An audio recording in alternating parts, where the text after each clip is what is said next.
turning. What is it, Tuesday? It's Tuesday. Happy Tuesday, beautiful people. If you just tuned in around 9 o'clock, you got me, Babz Rawls Ivy. It is time for Lovebabz Lovetalk. And I am talking today. Guess who's in studio with me this morning? Bobby Asher. How you doing, Babz? From International Festival of Arts and Ideas. Good morning. Good morning.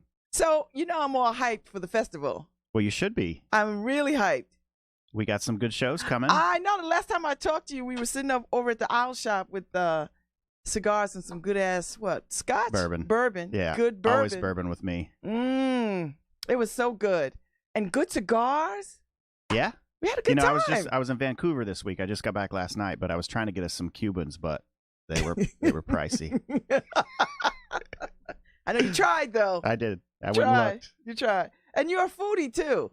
I like to eat. I like to cook. Yes. I've been trying to go to every restaurant in New Haven. I haven't quite gotten there yet. Oh, God. You got your work cut out for you. Yeah. because some good food in this town. Yes. Yeah. You could eat the world in this town. It's good. I gotta find some Southern food though, Babz. Well, you know what? You got go down to Sandra's Next Generation. That's what everybody tell me. Go to Sandra's, but not on Sunday. You get too crowded on Sunday. Well, if you go early enough. Okay. Because I was there about 2 Sundays ago. So you gotta get there before the church crowd gets turned loose. I don't get up early on Sundays. See, well then you're gonna miss it. But listen, let me know. I'll meet you over there for like a lunch. Okay, I like Southern food, so. I know. Well, you know what? It's good.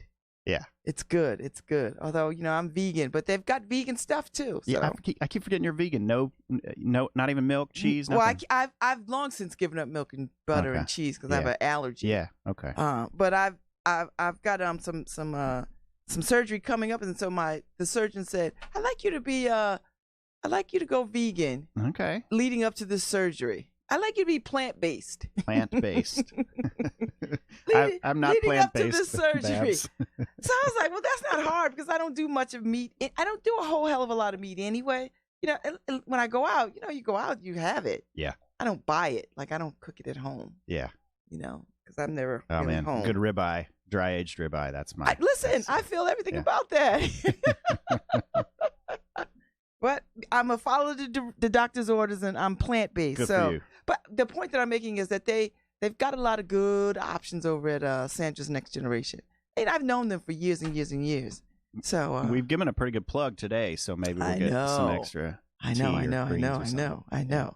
All right, so we got George Takei. Yeah, Takei. Takei. Oh, he says it like okay, Takei. Takei. George Takei, who is coming. He is the Visionary Award. Visionary Leadership Award, which we've been doing now for about 10 years. I know. And 2020 is the 25th anniversary of the festival. Wow. Is it? Yeah, 25 years. Holy cow. So we're excited to have him coming to town. He's, obviously a breakout actor, first Asian American to have a major spot on a television show. And he has a really interesting story. He spent part of his childhood in internment camps during World War II, and has, become an activist. And it's fascinating because, he's in his 80s and having this huge moment now where a lot of love. He's a badass on social media. He's killing it. And, oh, my God. You think of his generation, you don't think of that, but he's just doing such great work and such great activism that we're excited to bring him here and honor him. Is he the first man? He is the first man, and this is so funny because we told him that, and he said, "Well, I guess I'm going boldly where no man has gone before." He got a little Star Trek joke in there, so he's still sharp. He is one of my favorite people on the planet. Super smart. He's super smart. Yeah, and I admire and girl fan smartness. Yeah. Do you know what I mean? Like totally. I do the same. You thing. cannot be attractive, but if you're smart, you're attractive. Yeah. Yeah. But he's attractive. He's attractive. And I enjoy him, and I follow him on Twitter, and he's got the best social media game of anybody out there. He's killing it. And we have a great conversation partner for him. I don't know if you know Byron Oyong. No. Byron and Aaron Jafaris are making a new piece for the festival called Activist Songbook. Whoa. Which is about sort of the songs and the music that people need, for today's activism. They're kind of exploring this idea that, they've got the anthem in Hong Kong now with the Hong Kong protests, and what are the songs that we need in our activist communities now, and they're going to create some of those with our community. But Byron is going to be our conversation partner at the luncheon with George. So they're going to have a lot to talk about. I'm glad. Man, if I could have 5 minutes. We'll get you 5. We'll get you 5. I have 5 minutes. Well, with, he'll with be George. over at the luncheon and then over at Yale, and then I think we're going to do a little signing at a bookstore. Yeah, as well, I saw that too. There's a book signing up. I didn't even know he had a book. Yeah. So I tell you, I was quite moved by when all the stuff about the border inhospitality was happening, and he talked about what it looked like for him when he was a kid, when he was a child growing up, and how he was treated. And it was quite moving to sort of hear that. Yeah. Moving and in some ways disheartening because everything old is new again, and a little concerning. But he talks about it in such a beautiful way, and I think that story of what happened to Japanese Americans during World War II is an interesting one because they were such loyal citizens of the United States and still sort of treated really badly. So it shows that Americans look like a bunch of different things, and so we should celebrate all of them. Yeah.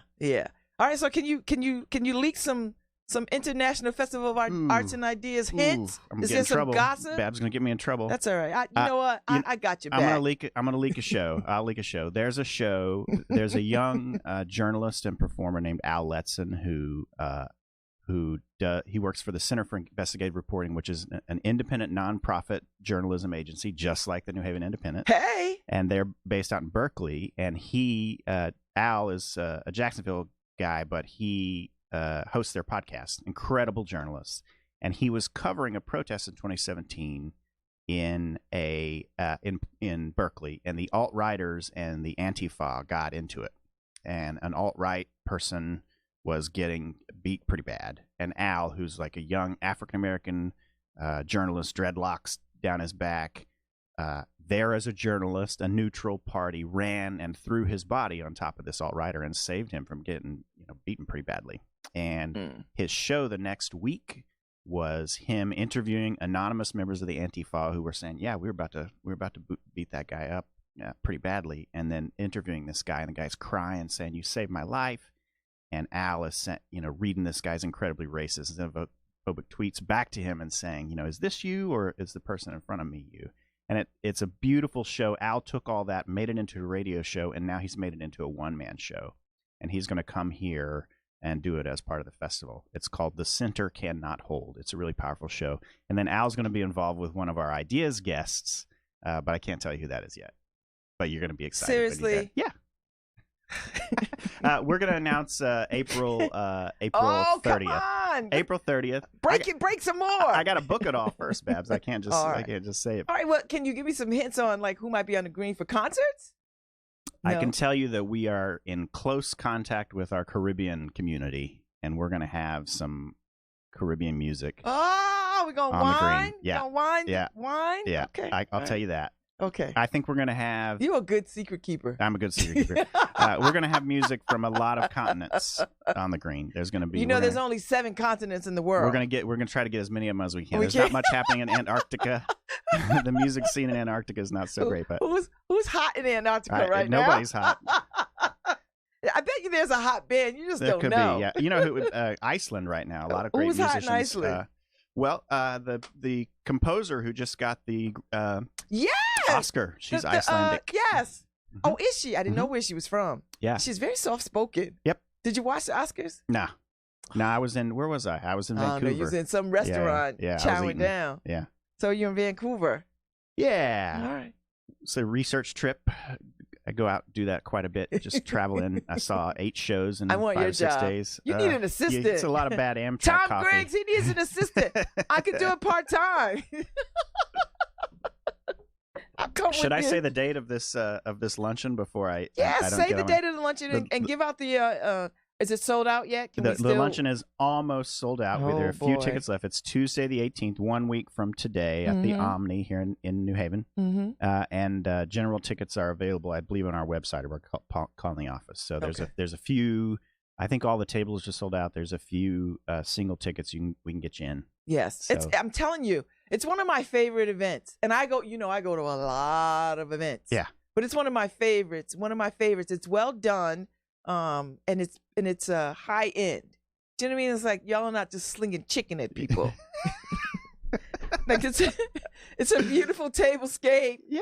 And it's a really nice event. We do it right. It's one of our biggest fundraisers of the year. We like to bring the community together, and in addition to being a great event, as you said, it also helps us raise money to keep this festival going. Bring the great performances that we bring all around town in June, and also on the New Haven Green. So one of my other favorite things is when there's a collab between the symphony and whoever they do. Oh yeah. So can you make some? You're going to be happy though, I think, this year. All right, I got to wait till that one's a little more confirmed. Well, you know what? I've got Alistair coming on next week. Oh, okay. So I'm gonna squeeze him. Okay, squeeze Alistair. I saw him the other night. I'll tell him to keep it. See, keep he's it like, close to. Like, don't tell Babz a damn thing. I'm gonna squeeze him. Listen, as soon as I have a signed contract, we'll spill the beans. Then you have to come over here and spill it over here. We're gonna do that. We need to do that actually. No, do a little season announce. Listen. I've been watching the chatter on my social media sites because people want to go to the luncheon, and they're like, "Man," I was like, "You should." I'm telling you, you're gonna be mad if you miss this one. You're gonna be mad. Yeah. You know, you got George Takai here in New Haven. In New Haven, as close as he's ever gonna be. I mean, he's badass out there in the social media streets. So, you know, if you want to get your pictures. We've got the cutout. You can come get. I know, We've right? been taking the cutout around town. I know. Where is that thing? I like to take my picture. He was at the mayor. I should have brought him with. I haven't been to the office. Yeah, that thing was in the office for like a week. It would just be in random places, just scaring the crap out of me. Because you'd come in your office and there would just be this guy. Oh. Yeah. Well, that's good. So he's coming up. He's getting the award. And by the way, the award itself is very beautiful and very big. I haven't seen it yet. Oh, so is it different every year? I have no idea. Oh, that's right. You're new. I'm new. Oh, Lord. This is 4 months for me, Babz. You know what? You feel like you've been here a long time. See how ingrained and invested you have become? This is a special city. I mean, you really feel like part of the fabric. Yeah, I'm trying. I forgot that you just knew. Yeah, 4 months. Oh, yeah, Lord. you were one of my first meetings. We went to Al Shop, and I was like, all right, everybody tells me I got to meet Babz. Yeah, well. See what's happening. Yeah, well. So are you enjoying the city? I love it. Yeah, because I see you walking. It's a very walkable city. I'm hoofing it everywhere. You know, my wife lives in Amherst, Massachusetts, but when I'm here, I don't use my car at all. I just walk around. And so much happening. It's so great to be centrally located in a city like this where everything is so close. Yeah. I can have meetings all over town. I'm going to run from one meeting to the other, and the community is very compact in a way that's really special. And it's a complicated city. It's a complex city. It has a lot of amazing things happening. Culturally, New Haven punches way above its weight, I think, in terms of arts and culture events and thinking events and stuff like that. But it also has a real heart. People will come out for things.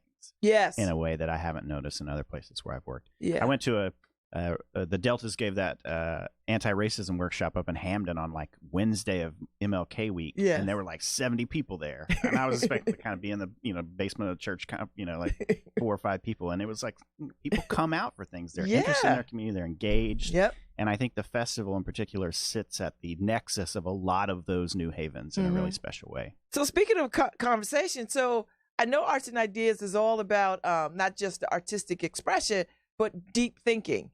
Can you give me some hints on that? Yeah, I know you gave me the radio piece, but that one-man show piece. But I want to. So our Ideas program in 2020, our theme is democracy, and oh yes, we did talk a little bit about that. We talked about democracy, and what we want to do with that theme. I think I came in. Knowing more about what I didn't want to do with that theme than what I did. I wanted to make something that wasn't just about complaining about our current administration. I didn't think that was particularly interesting to make a festival about. Although I'm quite good at it. We could do that for the rest of the time. And I wanted to do it in a way that changes the paradigm of just having people on a dais talking at our community. I wanted to do it in a way that brings the community together in a conversation. And and make it more interactive and participatory. So one of the things we've done, we've had 2 of these now, are community listening sessions, and we've committed to using the content that was generated in those community listening sessions to curate the Ideas program for 2020. So the issues that came up, people want to talk about fair housing, they want to talk about race, they want to talk about wealth disparity, all these things that came up in those community conversations, we're going to use, and we're going to look at those themes of democracy through the microcosm of this community, rather than it just being sort of something that's on a plane, looking down at it. We want to get in and dig in a little bit. So now, do you bring people in to facilitate that conversation, or like, what does it look like? Or can you talk about that? Yeah, I mean, I have Elizabeth Nearing has joined us. Who I love. Yeah, she's great, and also Lucille Bruce, who's also worked for the festival, who is a great citizen here in town. And Elizabeth has all these facilitation skills. She I think she has an easel pad in her trunk everywhere she goes. Yeah. She's ready to get some Sharpies out. So she sort of led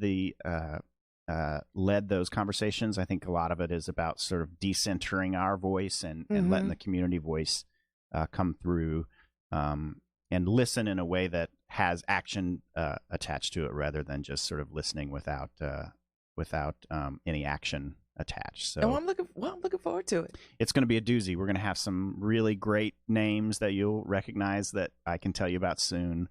That I think you're going to be excited about. But also, in addition to those sort of tentpole events or sort of major speakers, we're going to have events that are about community interacting with each other. We want people who wouldn't normally share a conversation and a meal to do that in a way that sort of brings us together as a community. So that's what we're going to try to do. I like that. You know what you should have? You should have like a passport, and whoever goes to as many Arts and Ideas things at the end gets a gift. Like tickets to the symphony or tickets to Long Wharf or something. I like it. We plan the festival so that you could go. It wouldn't be physically possible to go to every event. I know, because you tried. Could go to every ticketed event. If you wanted to go in an unbroken line from June 13th to June 27th, you could go to every ticketed event. I tried. You'd be walking on your knees when you got done. God, I have. Yeah. I tried, and then what happens is the ticketed events are like a straight line, but then all the other events are like, oh my God, I have to go to that. Yeah. Yeah. And then it throws me like out of my thing. So I'm like, one of the things we've done this year, since I'm a food guy, we're going to punch up the food scene a little bit. We're having some good conversations right now. I always thought that was a missing component. Yeah. Yes. I think that's a missing component. We're going to really celebrate the food scene here in New Haven. That would be really good. We want to do some really interesting things. Working on some things where we're going to cook some ancient recipes. Potentially. Now, my peoples were slaves, so I don't know what that means. Well, this is like pre-slavery, pre. Yeah. Oh, for like indigenous food. Yeah. Okay. Yeah. So we're gonna do some like food history. So I don't know, some of the recipes are unclear, but we're gonna bring in a food. We got people. We're gonna bring in a food historian and do some exploration of historical. Well, recipes. you know what? This is a food town, and you've got some heavy hitters who know something about food. Tegan, Nadine Nelson, of course, all those City Seed folks. Yeah. Hey, listen, Chef Arturo over there at Shell and Bones. He's a good I've eaten there. chef, but he's a good food historian. I had him on my show, and he talks about the evolution of food and all that kind of stuff. And he's Mexican, and so talking about that, and there's quite a bit of folks. Yeah. This town, I think I got home last night about 8:00, and I hadn't eaten all day because I was on airplanes and then the train from New York, and so I got to eat something. And what's the closest thing I can eat? I went around the corner to Adriana's, and they gave me. It's so romantic in there. I was alone, so it wasn't very romantic. Just sat at the bar, but they gave me a plate of bolognese. I think I've sailed boats smaller than that plate. It was enormous. And so I just said, sat like. I haven't been in there in a long half time. of that because it'll feed me tomorrow. Yeah, it's so good. Then you bring it just for lunch classic, today. Classic Italians. I've not been there in a long time, and I love. Here's the thing about this city: you could walk somewhere and run into a quirky little place in a quirky part of town, Great, and be like, oh my God, yeah, this is everything.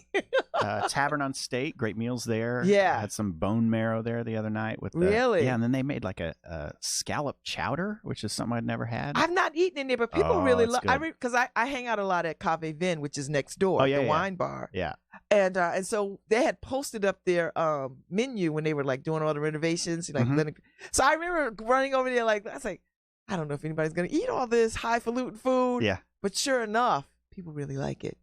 I rolled in there one Sunday night when I first moved to town and happened to see, it was just completely random, and they were having a cocktail contest. So every mixologist from all the restaurants, and I was like, oh, okay, work's going to be tough tomorrow. But so I was judging the cocktails, but everybody was dressed up. You know, part of the award was presentation. So they, like decorated the glassware and everybody was in costume. And I was like, what? It's just a Sunday night in the city. And it's great stuff happening everywhere. So I love that's that. good. Oh, I would have enjoyed that. Yeah.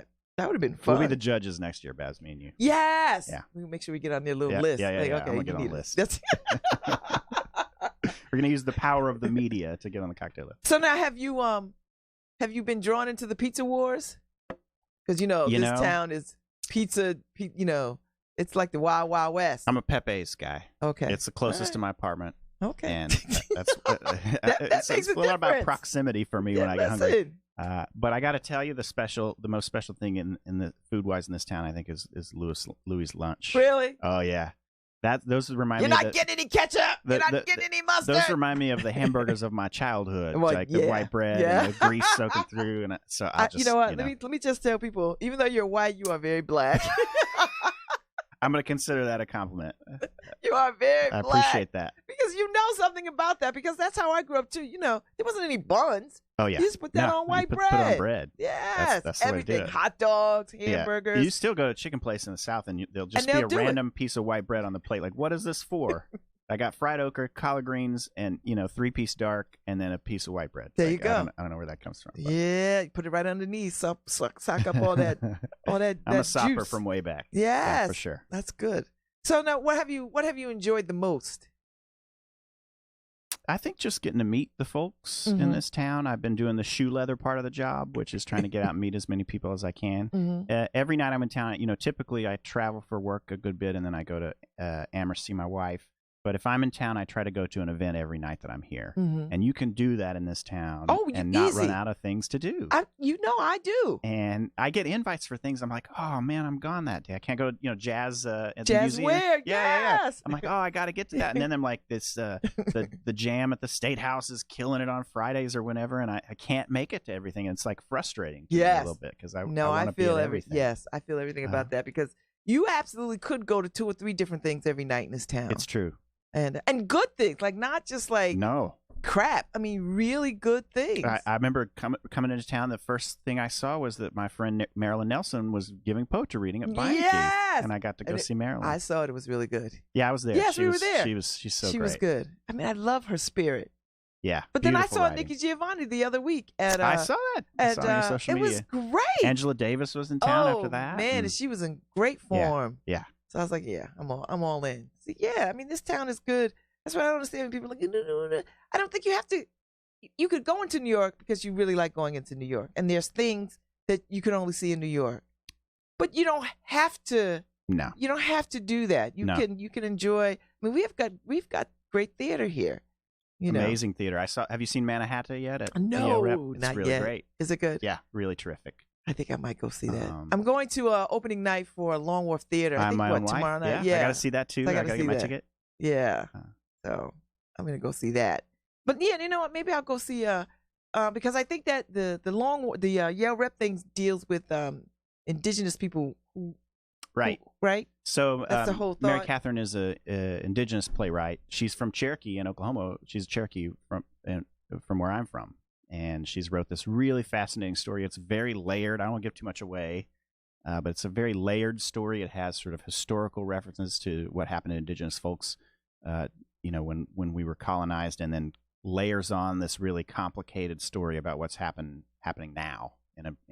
It's one of the tightest sort of constructed plays I've seen in a long time. Really beautifully done. So then I've got to go see it. I better not miss it then. Yeah, totally. I better not miss it because I've seen, Yale Rep has been doing some amazing stuff in these last couple of years. Totally. Some really, I've been a fan of theirs for a long time. I mean, this is my town. But these last couple of years, they've really hit the ball out of the park. Digging in, yeah. I mean, like, for sure. Really. So I was like, whoa. I mean, everything from the interpretations of Shakespearean pieces to some really cool stuff. I was like, yes. So, yeah, I might have to buckle down and figure out where can I go see this and check it out, because I think that'd be great. So the Arts and Ideas kicks off when? June 13 through 27th this year. Are we having a countdown like we did? I love the countdown. I don't know about the countdown. I got a countdown in my head because we got to go to press in about a few weeks, so I got to sign all those deals. So it's like a negotiation on a daily basis right now for us. Are you enjoying it though? Is it fun? Amazing. It's so great, and it's an amazing team of folks over there who do really special work. Producing that, the amount of sort of effort and logistics that it takes to put on a festival like that is just awe-inspiring, and I get to be one little slice of it, but to see everybody else do their part to such a high level is really exciting. This festival, I can tell you because I'm new here, is really admired around the country, around the world by folks. We were doing ideas. The fact that they do the ideas portion of the festival, that predates Aspen Ideas Festival by 10 years. The fact that they were doing conversations and book talks and things as part of an arts festival was very innovative at that time, and has continued to be a really strong and interesting part of the festival. And I think to have the vision to say we're going to talk about democracy, not an easy piece of subject matter, but something that's completely relevant, sort of just shows that the festival's willing to kind of take some risk to try and further integrate our work into the community in which we exist is going to be exciting. Well, I mean, I think talking about when you first broached that to me, I was like, oh. I saw you. It's like, oh God. But as we've moved, as I'm further away from that conversation with you at the Owl Shop, I'm starting to get a sense that we better start talking about democracy. It's time. Yeah, we better start talking about democracy, and refreshing people's understanding of democracy as this great experiment that could easily become not. Yeah, I mean, you can draw an unbroken line between who you vote for, or if you don't vote in particular, on to things that deeply affect your life on a daily basis. And I think people are too busy sometimes, and the media just throws things at them, and they can't make that connection between if I don't vote, or if I stay home, or if I vote for this person, it's going to affect me in X way. And I think it's really important that people do that. And also, we got to figure out a way to stop demonizing each other. I'm from the middle of the country.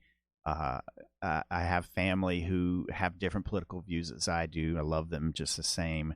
And just trying to figure out how we can sort of get away from this tribalism that sort of we get divided in on a daily basis is something that I think is going to be important to talk about. I think so. I'm looking forward to the ideas part of it, because I don't think we do enough deep dive thinking around some of these issues of the day, and I think it's a luxury to sort of do it. Number one, to do it safely and to do it. But I think now, because there's so much at stake, that is necessary, because we could very well. Our democracy could very well become something we do not recognize, and that could be quite dangerous. So I'm just we're going to start that conversation next Tuesday, February 18th, with George. He's going to talk about his life and how he came up and what's happened to him and how that relates to democracy for him, and then we're just going to continue through June. So we want to see you at everything. That's going to be my indicator of whether it's a good event or not. If Babz is there. I try to go to everything. I try to go to all the things, because I just think it makes for a richness of your life to just jump in. And then I just read this piece that says, the more art galleries and the more artist things that you do, the longer you live. Is that true? Yes. So I think I might live forever. I'm trying to be immortal. if I go vegan like you, it might work for me. But vegan and then bourbon. Vegan bourbon. Yes. I think we just started a company, Babz. I think we did, vegan bourbon, or at least a good ass restaurant. I'll do that. We would give too much food away. I know it. Problem. It'd be a good pop up, though. It'd be a good pop up. We'd go bankrupt in a minute, but it'd be a good pop up for a while. Well, we'd get a good manager. That way, we wouldn't go. That's right. We wouldn't go bankrupt. That's right. So it'd be like, no, you can't. I've got to make my way over to the Blake, because I have not hung out there enough. I haven't been there as much either. We'll go together. Yeah, let's go there. And I know I wonder if they still have the igloo up, the thing up to keep. I don't know. That's up on the roof. Yeah, so that they tricked it out for like a winter kind of vibe. I was really intrigued. I went to Mia's for it feels like I just caught the end of the Mia's train. Yeah. But I went to Mia's. You got this year, and then it's done. It's that's a pretty special restaurant. It is super innovative. I love those handmade spring rolls. The mother does those things, and then that miso broth thing. I just did the tasting menu. They had that. I was like hurting. It was so good. Yeah. You get here a few more times before they like shut the doors.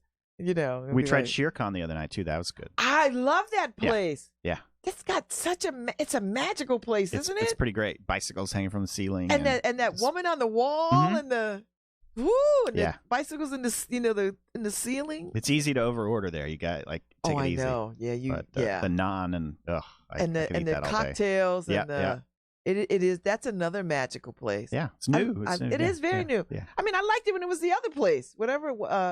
Tali 2. Yeah. When it was Tali 2, I was like, all right, this is cool. And they had a lot of vegan, vegetarian. It was a vegan, vegetarian restaurant, so it was pretty cool. But when it morphed into this, when new owners came over and took this over and tricked it out and gave us a sense of Indian street food. Totally. And glamorized it because it's very glamorous in there. Nice. I think. And glamorized it, because they could have just did a little pop-up kind of vibe. But no, it's very glamorous and chic in there. So I love it. Good place for a date night. So when your wife comes back. We'll do that. That's what we'll do. When she's in town. I usually cook for her. All right, I understand that. But I know it's nice. You just want to show out a little bit and swing through town. Well, we're going to start. We've made an arrangement that, I've been going north more than she's been coming down here. So, as spring progresses, I think she's going to be down here more often. We're going to try to explore. I get to show her New Haven now. That that'd be nice. Gotten situated. And New Haven is pretty in this late spring, early summer. Yeah. The weather, the winter hasn't been as bad as I expected. No, it hasn't. And everybody's like, well, yeah, it'll be March and we'll be, digging. No. I think this is it. You think it's it? I don't know. No, I don't think so. I don't know. You and I will be bunkered up in the owl shop. I know, right? Yeah. Let it snow. Let it snow. Let it snow. I don't want snow. I kind of like this. Really? This easiness of weather. There's not enough sunlight for me. I got the sad lamp. Shining the sad lamp. Start putting that on. I know morning. people are starting to feel the effects of that. You'll get some sun tomorrow. You think so? Yeah, okay. Tomorrow will be sunny. I had one sunny day in Vancouver, and it was the day that I had to see 3 shows. So I was like, oh my god! I sit in the theater. Yeah. No, I think the weather people said sunny day tomorrow, and then back to rain. Back to rain. Thursday, and then I don't know what it'll be Friday. So I'm just hoping the weather holds out nice for jazz wear on Friday. Yeah, I may just hang out and that's Valentine's Day. I can't hang out. I gotta go see your wife. Yeah. Gotta go. That's good. You have one on Valentine's Day. Well, because it's my favorite holiday. Is it really? It is. Why is that? Because I like anything that's like driving love. Yeah. Yes. Yeah. And it's not connected to somebody else. Yeah. Like you don't have to. Be in love with yourself. Yeah, totally. Be in love with the world. Be in love with your friends. Be in love with life. I've got a beautiful video I'm going to send you. It's by my friend Adi Somek. I've worked with Adi a couple times. He's a balloon artist. Mm-hmm. He did a TED talk about joy. That's one of the most beautiful things I've ever sort of just talks about joy as a like innate feeling that isn't learned for us, and it's really beautiful. Almost. I like that. Yeah. So the idea. I started this idea a few years ago that I would be in love with my friends and my family in the way that I am with anybody. Like however way I would feel about falling in love with somebody, I would fall in love with my friends, fall in love with my kids, fall in love with. So it would be all the same. Yeah. I was not rationing or saving love for anything. I love that. No one got more love because they were closer or further or I'm sleeping with you. Yeah. Like you don't get more love for that. Right. Everybody gets all the love. It was the Greeks. They talk about the different kinds of love. There's like agape, and I can't remember the rest of them, but yeah. I like that idea. Yeah. Because it is a little weird that we're like, oh, we love our family, but then we just meet somebody who becomes a romantic partner, and then we just love them. That is a little strange. I like your way better. Yeah, no. So I was like, it's love all around. That's great. So, and people hate on Valentine's Day so much. They find it commercial. And I always try to get people to think you can have the experience of Valentine's Day that you want. Yeah. What would be a great Valentine's gift, though, are tickets to the Arts and Ideas BLA luncheon on next Tuesday. Whoa. Are you giving some away? I don't think I can give any away. That'd be nice. Yeah. Well, we'll see about that. Tom Griggs, if you're listening. Right. He might be listening. Take a giveaway. He might be. He's probably listening. Checking up on me. He might be listening, checking up, So, what kind of things are you going to do? Because every time they've done these visionary awards, they've done something to showcase the leader. I think one year was a video thing for Roseanne Cash. Mm-hmm. Another year was some other thing and some other thing. So how do you bring him to the stage? How do you bring him to this? That's a great question, Babz. You don't know yet? I don't know yet. All right, I'll leave it alone. Because I'd be interested in seeing like how you bring him on, and what's the conversation like, and yeah, well, the fact he's very interesting. The fact that we get these folks to come here really speaks to the impact of the festival, because to get George Takei for a day is not insignificant. Like, the schedule that he has even now is pretty intense. So the fact that he's agreed to come here every year, I think, as I've understood it, that getting the person to sort of make sure they have the time and can do it is not a simple process. So, yeah, because these folks are working. I mean, they're getting honored for the work that they do, and the work that they do takes them all over the world. Totally. So you have to okay, I need you to be here. So I think we're just really honored by the fact that he's agreed to come here and be a part of this, and I think he's someone really. He occupies a really interesting, very particular place in history, mm-hmm. In terms of his acting and his advocacy and his story. So it's gonna be good to have him here and have this conversation. So now, I know your role over there is to program up, but do you see things just for your own pleasure, Oof. Or does it feel, or is there a blurred line between what you see as pleasure for you and work? I mean, which is a cool thing to have that.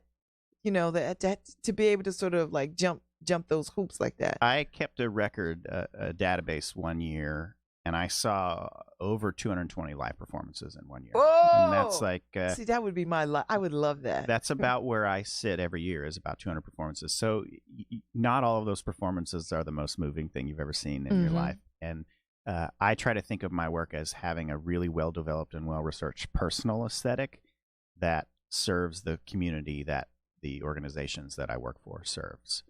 So if I just programmed this festival from my viewpoint, particularly a viewpoint of someone who looks like me, we would not serve the community as well as if we brought as many voices into that process as possible. Mm-hmm. So I try to see as many shows as I can, but I'm also asking folks all the time. Okay. What are you interested in? I probably asked you when we met. Yes, what you did. And I wrote it down. You told me about a couple movies that are on my list to see.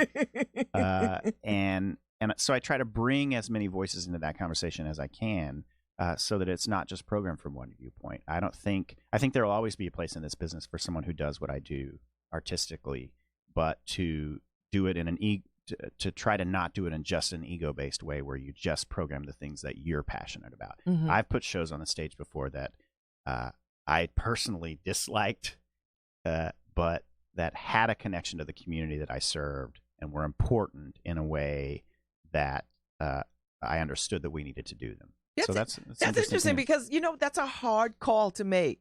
It is hard. I think because I'd be very biased. I'm like I really only want to put on the stuff that I really personally like. Yeah. Well, if you showed up on the green, and I personally love bluegrass. I grew up on bluegrass and gospel music. Right. If you showed up and it was all bluegrass and gospel, you'd be packing it in pretty quickly. So it's just bringing those viewpoints in and trying to celebrate things other than what your viewpoint espouses. Mm-hmm. So do you also think about the thing that is I don't like the word controversial. Do you look at things that are sort of like thought provoking in a way that people will be like, well, this might raise some eyebrows. I do, and I think we have a good bit of that in this festival coming up. But going back to our conversation about joy, you don't want to make something that's just about coming into the theater and getting beat over the head with a message. Yeah, see, that's what you know. What that's where I am with this whole race conversation right now. Totally. I am. I think I said this to you a while back. I am race fatigued. Yep. And and I know that's a luxury and a privilege to even say that I'm race fatigued, because I come as a woman, a black woman. When do I ever get to say that, right? Yeah. Like, oh God, I'm tired of talking about race. I'm tired of talking about race. I'm tired of thinking about race. I'm tired of it. And I know that's a privilege and a luxury to say that. So I know that saying that. At the same time, we're in this space where it's necessary. It is. But I need theater to like shift a little bit. Yeah. You got to find the joy in it. You but got to this put is joy why on this stage. Issa Rae's new film coming out. Oh, is this got to go on my list? Yes. Okay. It's coming out Valentine's Day, called The Photograph. The Photograph. It's Issa Rae with Lakeith Stanton. Okay. And it's a pure black love story. It's a love story with black people. Okay. Or a black love story. However way you slice it up. All and right. And it's getting really good buzz. Okay. So tomorrow, Thursday, the Quays, Jennifer Quay, Mercy Quay. Do you know them? No. Oh, you need to know the Quays. You need to know those women. Jennifer Quay is screening it for Black Love Day, which is, I think, the 13th. Okay. And so we're all desperate to have a different perspective on black life. Yeah. Something that's not like we're being shot at or running or danger but that we are easing into a life with somebody. Yeah. And so I'm looking forward to it. So I think I'm going to go to the screening Thursday night, but the film opens nationwide on Valentine's Day. All right. So put it on your list. It might be wonderful, something to take your wife to during. All right, we'll do it. Babz, we have plugged so much stuff this hour. We should be getting free samples coming into the studio any minute, I think. We should probably do a little, if we had the time and we could find somebody to sponsor it, you and I could run around this town and just eat and drink. It needs to be like Bobby and Babz pick your next meal or something like that, and we'll just do it. And we just go eat somewhere and just like do this, talk. Food critics. Yes. They need to put us on the Michelin board. And then we can just fly around and like do go around and eat and drink and like, oh yeah, we like this, and we don't like this. I don't know if we would say we wouldn't like something. We'd have to live stream it though, because it's a good. Yeah, we do. We would have to. Live stream. That's a web show. Yes, a web series. We're gonna make millions, Babz. That's what I think. I'm ready. Aren't you ready? I'm ready. I'm totally ready. And we'll do segments where we could cook together. Well, too, we could. Yeah. We could. I'm a chef by trade. Yeah. So yeah. I haven't cooked like that in a long time, but I'd be happy to get in the kitchen and burn up something. Yeah. Or show up at somebody's restaurant and burn up their kitchen. I like that because, there's a couple of places. I mean, I tell you what, I really like, and I don't go there enough, Roya. I don't go there enough. Oh, beautiful food. I've been there a few times. I don't go there enough. Really beautiful food. But I love their whole presentation. Yeah. Really, I love that room. Actually, it's just a beautiful room. It's and they tricked it out because I used to live in the Taft. Oh yeah. So it used to be the Palms, and then it was the hot tomato. It was all kinds of things.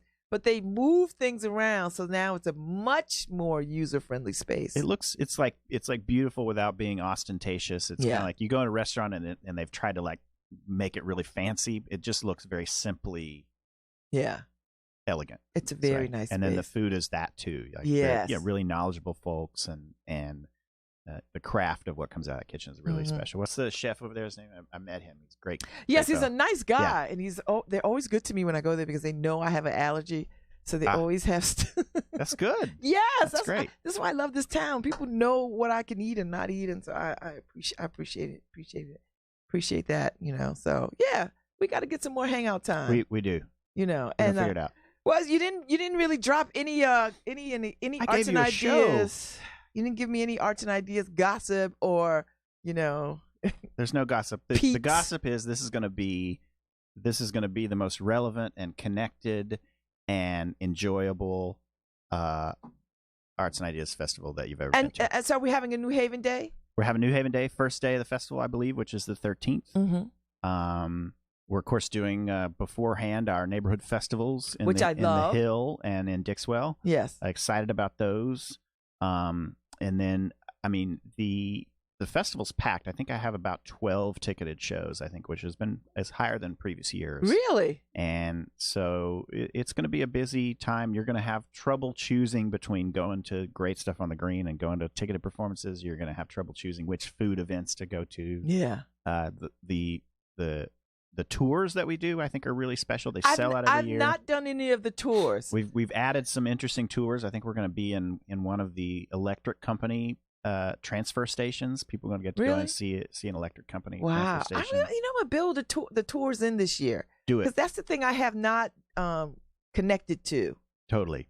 So, yeah, I'm going to add that to my roster We're going to do this some year. interesting stuff. Oh, I'm going to be exhausted. We're also we're going to do a tour. Tell me. So there's this whole interesting sort of civil rights history and activist history in New Haven. And Yes. We're going to do some walking tours. Yes. You know, Frederick Douglass addressed Union soldiers in Worcester Square before. Mm-hmm. Yeah, and wrote speeches at the Institute Library. Yeah, Have you been in the Institute? I haven't been in the Institute Library. I gotta get in there. When you walk in there, it's like it's romantic. It's a throwback to history for real. Wow. I'd like to do something up there, but those stairs are like yes, ADA, yeah. But one thing that's interesting, it's a beautiful space that is going to be exciting. There's another little hint. There's such an incredible storytelling community here. Yes, there's so many different groups of storytelling folks, and I think there was storytellers last night. Yep. Karen Walton and Kevin Walton. Karen Du Bois Walton. I've done her out at Comcat. I've been to that. And, so we're going to try to do something that brings together all of our storytelling groups in. That'd be good. Big, so. Oh, I love that. Yeah. I love that. What better way to talk about democracy than to have folks tell their stories about democracy? And I was I was their very first guest on Storytellers. Really? What'd you tell? I talked about adopting my 4 children. Oh my! I forgot you. Yes. That's great. Mm-hmm. It is now that they all out the house. Thank you so much, Bobby Babz, Asher, for hanging out. I want you to come back. All right. And we have to, make some dates to get to wherever we go to drink and smoke. Again, and yeah. Always. We might be bad for each other, Babz. I know. Thank God you're married already. I'll tell Anna you I'd said hate to break your heart, but Jesus Christ. That's nice that we can hang out and smoke and drink and then deuces. Yeah, totally. That'd be fun. Harry, thank you so much. I'm going to play us out. Bobby Asher, I can't wait to see you for the February Visionary 18th? Awards. I'll see you Visionary February 18th at the Omni. At the Omni. And it'll be fun. See you there. Thank you so much. Thanks.